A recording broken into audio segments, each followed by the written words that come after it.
country town, 'cause I had time to spare. I went into an antique shop to see what was in there. Bikes and pumps and Kero lamps, the old shop had it all. Then I was taken prisoner by the Anzac on the wall. Such an honest, open face, a young man in his prime. As I gazed at that photograph, his eyes locked onto mine, a face so proud and confident inside a wooden frame. I felt myself drawn to you in a way I can't explain. That Anzac have a name, I asked. The old man didn't know. He said those who could have told him had passed on long ago. The old man kept on talking, and according to his tale, that photo was unwanted junk, bought at a clearing sale. I asked around, the old man said, but no one knew his face.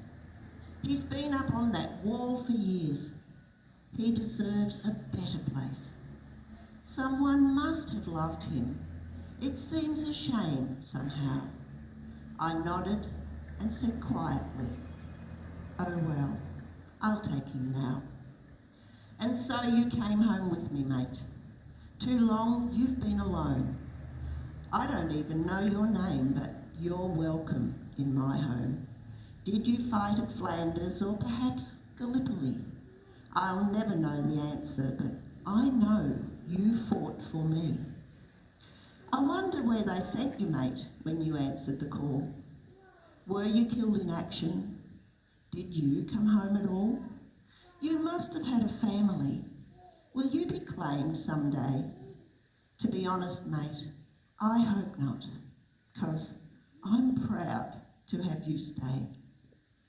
Visitors often look at you and then they question me, and I tell a little white lie as I say, your family.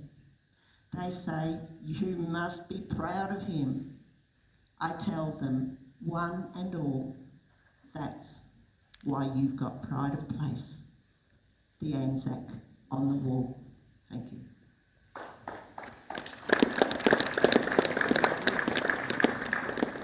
Thanks, Kathy. I'd like to call on the RSL President. Okay. Thanks, Des, and good morning, everyone. It's nice to be back to some sort of sense of normality, and even the weather's on our side too. The origin of the Dawn service, first conducted in 1927, is an operational routine which is still observed by the Australian Army today. During battle, the half-light of dawn was one of the most favoured times for an attack. Soldiers in defensive positions were therefore woken up in the dark before dawn, so the time first light crept across the battlefield. They were awake, alert, and manning their stations and weapons.